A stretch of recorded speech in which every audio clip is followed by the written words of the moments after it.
नमस्कार मित्रांनो, आज पुन्हा एक नवीन व्हिडिओ बनवूया. जसे जसे मला एक एक रेमेडी सुचत आहेत की ही रेमेडी माझ्या मित्रांना सांगायला पाहिजे. ही रेमेडी म्हणजे हे आमच्या HHF मध्ये आम्ही जे मित्र आहोत, जेव्हा एखादी नवीन रेमेडी किंवा एखादी रेमेडी आपल्याला कळते, एखाद्या रेमेडीचा एखादा अँगल कळतो, तर असं वाटतं हे पहिले जाऊन मित्रांना सांगावं असं मला वाटतं.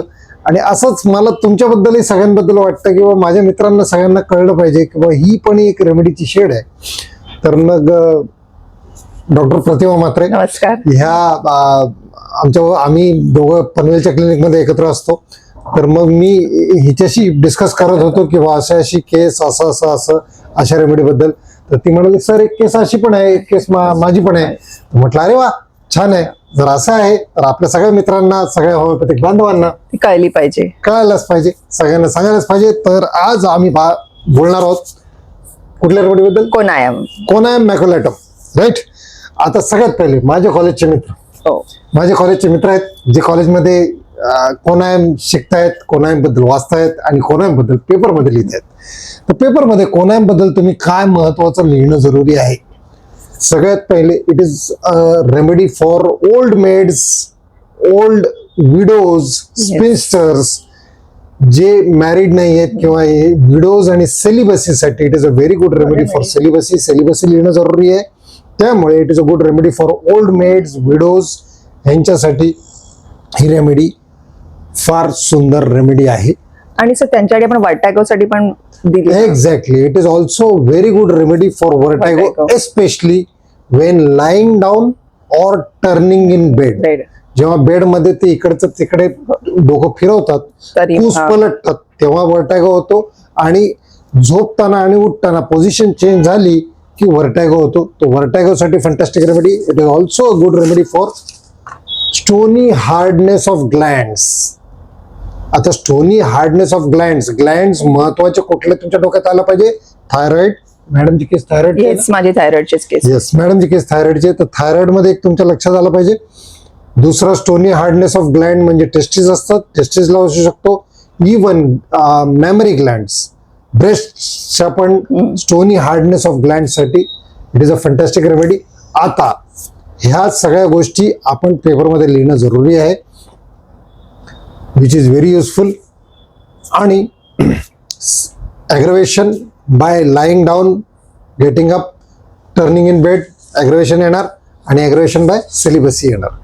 हे लक्षात आलं? तर हे सगळं आपण कोनायममध्ये पेपरमध्ये लिहिणं जरुरी आहे. आता आपण आपल्या त्या मित्रांसाठी बोलूयात की हा व्यक्ती आपल्याला आपल्या आजूबाजूच्या परिसरात कसा दिसतो, आपल्या क्लिनिकमध्ये कसा येतो. तर एक केस आपण प्रतिमा मॅडमची ऐकूया, मी एक केस माझी ऐकूया आणि त्याच्यातून आपण थोडंसं कोनायम समजण्याचा प्रयत्न करू. येस, प्रतिमा मॅडम. माझी केस अशी आहे की माझ्याकडे एक आजी यायच्या. तर आजींचं खूप छान चालू होतं, म्हणजे त्यांना हायपर थायरॉइड झाला, पण आजींची लाईफ खूप मस्त चालू होती. त्यांना गाण्याची खूप आवड होती, त्या गाणं गायच्या, गाण्याचे प्रोग्राम करायच्या, म्हणजे कीर्तन भजन ह्याला जायच्या, त्या सुगम संगीतात असायच्या आणि सगळं लाईफ खूप एन्जॉय करायच्या त्यांच्या मिस्टरांबरोबर. फिरायला जाणं त्यांच्या मिस्टरांना खूप आवड होती, वेगवेगळी ठिकाणं दर सॅटर्डे संडे बघणं, फिरायची वगैरे खूप आवड होती. त्यामुळे खूप छान राहणं, वयस्कर होत्या तरी पण टापटीप राहणं, मस्त राहणं त्यांना फार आवडायचं. आणि अचानक काय झालं, काही वर्षापूर्वी पण एक गोष्ट आहे, हे म्हणजे ही एक कीनोट आहे की त्यांना बेस्ट ड्रेस घालणं खूप आवडत. म्हणजे त्यांचा जो बेस्ट ड्रेस असतो, म्हणजे आपण सगळीकडे बेस्ट ड्रेस नाही घालत, काहीतरी एक मोठं फंक्शन असेल तर बेस्ट ड्रेस घालतो. पण कोनायमची ही आवड असते की प्रत्येक वेळेस जाताना बेस्टच घालून जायचं, छान राहणं वगैरे. आणि एक अम्युजमेंट डिझायर, म्हणजे त्यांना खूप आवड असते सगळ्याची आणि त्यांना होती सगळ्यांची. आणि काही वर्षापूर्वी अचानक त्यांचं मिस्टर वारले. मिस्टर वारल्यानंतर एक 1-1.5 वर्षामध्ये त्यांना खूप, म्हणजे सगळं तर मजा गेली लाईफ मधली, सगळं गेलं, म्हणजे फिरणं गेलं, त्यांचा गाण्यातला इंटरेस्ट हळूहळू कमी झाला, कुठे जावं असं वाटलं असं. आणि अचानक त्यांना हायपर थायरॉइड डिटेक्ट झाला. हायपर थायरॉइड डिटेक्ट झाल्यानंतर त्यांना तो गॉयटर झाला. गॉयटर नंतर असा प्रॉब्लेम झाला की चला मिस्टर तर गेले, आयुष्यातली मजा गेली, सगळं म्हणजे आयुष्य. सेलिबसी जी आपण म्हणतो ना, तर सेलिबसी म्हटल्यावर तुमच्या आयुष्याची जी मजा आहे, मजा आहे म्हणजे त्यांच्या आवडीच्या काही गोष्टी होत्या. आणि दुसरं म्हणजे काय, तर मिस्टर तर गेले म्हणजे एलिमेंट फ्रॉम सेलिबसी ते पण आलं. आणि दुसरं एक आलं की त्यांना अतिशय आवड होती ती म्हणजे गाण्याची, पण हायपरथायरॉइड आणि गॉयटरमध्ये त्यांचा आवाज अचानक इतका खराब झाला की ते गाऊ शकले नाही. म्हणजे मिस्टर गेले हेही आपल्या आयुष्यातलं सगळ्यात मोठं आनंद दुःख त्यांच्या आयुष्यात आलं. आणि दुसरं म्हणजे गाणं की ज्याच्यामध्ये त्या इतक्या रमायच्या, जी गोष्ट त्यांना खूप आनंद द्यायची तीही अचानक बंद झाली. त्यामुळे त्या अक्षरशः वेड्या पिसा झाल्या. म्हणजे माझा नवरा हा माझ्यासाठी आयुष्यातला सगळ्यात मोठा आनंद होता, आणि दुसरं म्हणजे त्याच्यानंतर माझं गाणं, हे दोन्ही गोष्टी बंद झाल्या. आणि त्यामुळे त्या इतक्या वेड्यापिशा झाल्या की गाणं त्यांना सोडावं लागलं. आणि तेव्हा मी पकडलं की एलिमेंट फ्रॉम सेलिबेसी, म्हणजे मिस्टर गेले ही पण एलिमेंट फ्रॉम सेलिबेसी, आणि त्यांची आवड म्हणजे सेलिबेसी म्हणजे जी गोष्ट आपल्याला मनापासून खूप आवडते आणि ती अचानक काही कारणामुळे बंद झाली. तर त्याच्यामुळे त्यांना खूपच त्रास व्हायला लागला. आणि मग नंतर सगळ्या ट्रीटमेंट तर चालू झाल्याच, पण त्यांना बरं वाटत नव्हतं. आणि मग अचानक एक दिवस त्यांची एक मैत्रीण आली आणि ती म्हणाली, अगं बघ हो थायरॉइडचा कॅन्सर पण होतं. प्रिव्हिलच होते आजी आधी, गाणं बंद आलं हे दुःख होतच, पण जाऊ दे होईल बरी मी, होईल, एवढ्या लोकांना थायरॉइड असतो. आणि अचानक एक दिवस एक मैत्रीण आली आणि ती म्हणाली, बघ हो बाई थायरॉइडचा कॅन्सर होतं. आजी त्या दिवसापासून ज्या टेन्शन मध्ये गेल्या की मग त्यांनी तर सगळंच बंद केलं, पथ्य पाळायला सुरुवात केली, हे केलं, आणि एकदम सॅडनेस मध्ये गेल्या. आणि त्यांना असं वाटायला लागलं आता मी बरीच होणार नाही, असा मोठा मला काहीतरी आजार झालाय, खूप एकट्या राहायला लागल्या. ही आहे हिस्टेरिया आणि हायपोकॉन्ड्रियासिस. हायपोकॉन्ड्रियासिस विथ हिस्टेरिया कोणाम एक मोठी रेमेडी आहे याच्यामध्ये. हे हायपोकॉन्ड्रियासिस तिने एकदा का डोक्यात घेतलं की ते त्याच्या डोक्यातून जात नाही. म्हणजे सॅडनेस विथ कॅन्सर. कॅन्सर म्हणजे काय, तर इनक्युरेबल डिसीज. म्हणजे त्या आजींच्या डोक्यात ही गोष्ट अशी बसली की आता मी बरी होणारच नाही, आता मला हा काहीतरी मोठा आजारच होईल. तर कॅन्सर म्हणजे कॅन्सरच होईल असं नाही, कुठला तरी मोठा आजार होईल की जो बरा होणार नाही. आणि त्या दिवसापासून आजी एकट्याच राहायला लागल्या. कोणी काही म्हटलं त्यामुळे त्यांना ना कुठल्या मैत्रिणी आल्या तरी त्यांच्याशी बोलायला आवडायचं नाही. का, तर एक मैत्रिणी काय सांगायची, अगं तिला असं झालं, अगं हिला असं झालं. मग त्यामुळे अगं बाई नको, नका सांगू मला, मी आधी दुःखात आहे, अजून दुःखात जाते ते ऐकून. Horrible and sad stories affect him profoundly त्याच्यामध्ये आहेत. आणि सर नॅरो माइंडेड असतात. नॅरो माइंडेड म्हणजे त्या त्यांच्याच विचारसरणीला धरून चाललेल्या असं, नाही मी बरी होईन, थायरॉइडच आहे, पण त्यात मध्ये कोणीतरी येऊन काहीतरी घाण टाकतं, म्हणजे एक पाल चुटपुटते मनात आपण म्हणतो तसं. आणि मग त्या सॅडनेस मध्ये जातात, अरे बापरे आता काहीतरी वाट लागली, आता मी बरी होणार नाही. ते असे 5-6 छोटे छोटे रुब्रिक्स होते त्यांच्या आजींचे मी घेतलेले. म्हणजे जसं element from celibacy, sadness with cancer आणि नॅरो माइंडेड वगैरे. आणि ह्या सगळ्यात अजून एक गोष्ट होती, त्यांना रिपोर्ट करायला सांगितले होते का, त्यांना काय करायला सांगितलं होतं, पण आयोडीन थेरपी वगैरे म्हणजे डॉक्टरांनी सजेस्ट केलेलं, मी नाही. डॉक्टरांनी सजेस्ट केलं होतं की आयोडीन थेरपी करूया, त्यांना हे रेडिओ ऍक्टिव्ह आयोडीन थेरपी.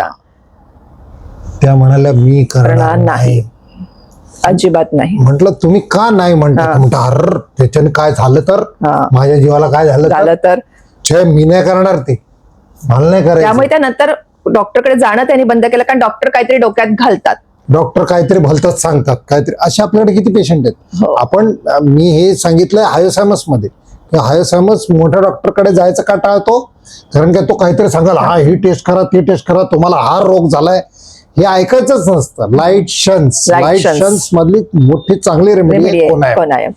आणि मग आजींना कोनायम दिलं, आणि कोनायम दिल्यानंतर 15-20 दिवसातच सगळ्यात महत्वाचं म्हणजे आजी म्हणाल्या, मी गाण्याचा क्लास जॉईन केला, मी परत आता गायला लागले, मला खूप बरं वाटतंय, माझा जो विकनेस होता तो खूप बरा झाला. आणि आजी ज्या सॅड राहायच्या, कुठे कोणाच्यात मिक्स न होणं. आणि अजून एक गोष्ट सांगायची सर, कोनायम हा खूप मटेरियलिस्टिक आहे आणि बिझनेस डिझायरवाला आहे. म्हणजे आजींच्या बिझनेस म्हणजे कुठलाही असू शकतं, जसं त्यांना गाण्याची आवड होती, गाण्याचे प्रोग्राम कर, हे कर, त्याच्या पलीकडे त्यांचं काही आयुष्य नव्हतं. त्यांना त्यांच्याच कामात स्वतःला इतकं वाहून घेतलं होतं त्यांनी की त्याच्यातच त्या रमायच्या. आणि ते सगळं बंद झालं होतं सर.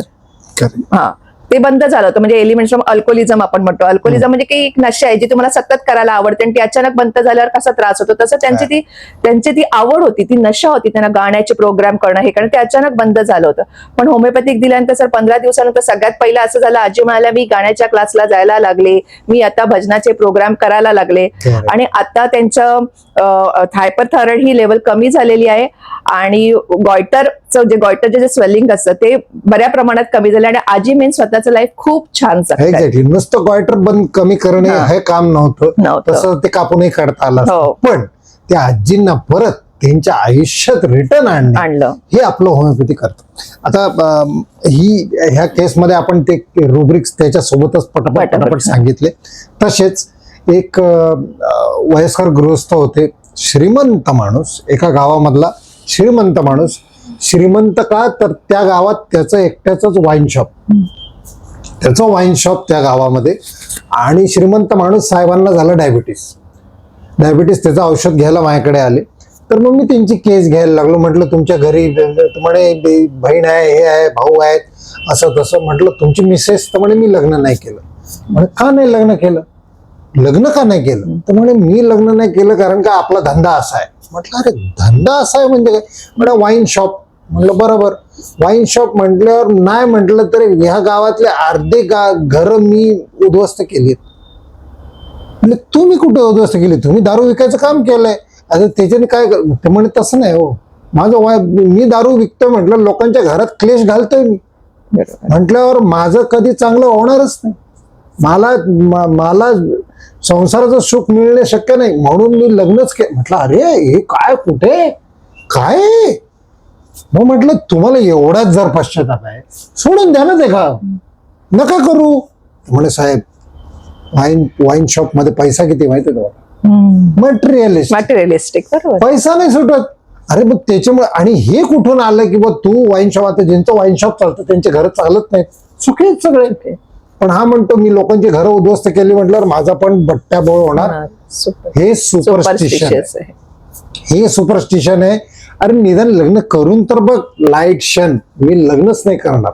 सेलिबसी आली आहे, सेलिबसी कसं आहे, बायको, मुलं, संसार, हे एक सुख आहे, बरोबर आहे. पण त्याच्यापासून हा मुकून राहिलाय का? तर सुपरस्टिशनमुळे, आणि सुपरस्टिशन आणि त्याच्यामध्ये लाईट क्षण. आता त्याला म्हटलं तुला मेन प्रॉब्लेम काय? म्हणे साहेब काय आहे, मला आहे ना पुरी भाजी हे असं जे रस्त्यावर भेटतं ना, हे खूप आवडतं, मला ते खायला खूप आवडतं. आणि आता ह्या शुगरने असं करून ठेवलं ना की मग नाही, गेले 3 महिने म्हणे मी रोज सकाळी वॉकिंगला जातो, वॉकिंग वरून त्या नाक्यावर येतो, तिकडे तो पुऱ्या तळत असतो, आणि ते कोरमा भाजी ती बघितली मला की असं इतकं हे होतं ना की अजून किती दिवस मी हे खायचं नाहीये, किती दिवस. एन्झायटी फ्रॉम प्रोलॉंग्ड कॉन्टिन्युअन्स, किती दिवस मी अजून स्वतःवर ताबा धरायचा आहे. Prolong continuance, superstition, materialistic, light शन्स. त्याला म्हणायचं व शुगर चेक करते, HbA1c चेक करते, म्हणजे छट आपण नाही करणार, तुम्ही औषध द्या शुगरसाठी. ते उगाच चेक केलं की जितकं चेक करावं तेवढं जास्त निघते, जितकी चेक करावं तेवढी जास्त निघते. अरे ते चेक केल्याने थोडी जास्त निघते, तू इकडे तिकडे खातोस, गडबड, तुझी शुगर वाढते म्हणून जास्त निघते. नाही, ते चेक केले की जास्त निघते, नाही चेक केले ना तर कमी असते. हे असे थोडेसे डोक्यामध्ये त्याच्या वेगळ्या विचित्र आडीमडी असतात, त्या हिशोबाने वागणारा माणूस असतो. आणि तो लिबर्टिनिझम मध्ये पण आहे, कोणाच्या बंधनात स्वतःची लिबर्टी त्याला हवी असते. एक्झॅक्ट. तर त्याला बंधनात राहणे पण पसंत नाहीये. उद्या लग्न झालं, संसार झालं, बंधन हे नको. तो त्याचा राजा, आणि सगळ्यांमुळे नातेवाईकांमध्ये कोणाच्या बहिणीच्या पोरांना, भावाच्या पोरांना, ह्याला पैसे दे, तुला पैसे दे, त्याला गाडी घेऊन दे, सगळ्यांना देणे वगैरे. पण त्याचा माज नाही. तो माझ्या क्लिनिकमध्ये हे सगळ्या गोष्टीचा त्यांनी हे नाही केलं, ह्याचं असं केलं, त्याला हे दिलं, त्याला ते दिलं, हा सगळा प्रकार नाही. फक्त एवढंच की त्याला चांगले कपडे घालणे, चांगले हे करणे, चांगलं राहणे, स्वतःच्या प्रमाणे लाईफ जगणे, छान चौकीत राहणे, खाणे पिणे, मजा करणे, हे त्याला आवडतं. पण आयुष्य बघा त्यांनी कसं, ह्या त्याच्या डोक्यातल्या वेगळ्याच नॅरो माइंडेड. म्हटलं अहो असं नसतं. तो म्हणतो अहो नाही तसंच असतं. हा नॅरो माइंडेडनेस आहे. नॅरो माइंडेडनेस म्हणजे घोडा असतो, घोडा, त्याला अशी झापं लावलेली असतात, त्याला इकडचं दिसत नाही, इकडचं दिसत नाही, त्याला हेच दिसतं. तो झापं लावलेला जो घोडा असतो, तसा हा नॅरो माइंडेड कोणायम असतो. त्याला फक्त पैसा कमवणे, त्या पैशामध्ये तो म्हणतो माझा संसार उद्ध्वस्तच होणार, हे सुपरस्टिशनच आहे, आणि म्हणून तो लाईट क्षण करतो.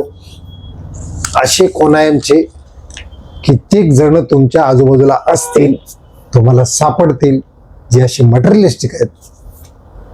आधी फ्रीविलच असतात, पण छोट्याशा गोष्टीनंतर ते हा हा, कोणाम एवढं- फ्रिव्हिलस मध्ये पण आहे. फ्रिव्हलस आहेत पण त्यांना कुठेतरी असं त्याच्या मनात आलं आणि आलं. त्याच्यामुळे त्यांनी एन्झायटी घेतली. घेतली. मग ती एन्झायटी ती खूप हाय लेवल हिस्टेरिकल होते. हायपोकॉन्ड्रिकल होऊन जातात एकदम. त्याबद्दल म्हणजे इतका जास्त विचार करतात. छोटीशी गोष्ट असते पण ते इतकं विचार करणार का, म्हणजे अगदी मला कॅन्सर कॅन्सरच झाला, असा झाला, मोठा आता आजार मी झाला काय की आता वाचत नाही. त्याच्यातून मी बराच होणार नाही. हे सगळ्या गोष्टींमध्ये कोणाम सापडेल. अशी कोणाम वापरून बघा.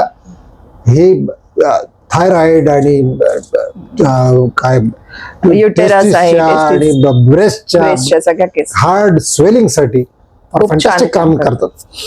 आपण असेच अजून व्हिडिओज बनवत राहू. मराठीचं चॅनल चालू राहील, घाबरू नका, ते कधी बंद पडणार नाही. पुन्हा भेटू.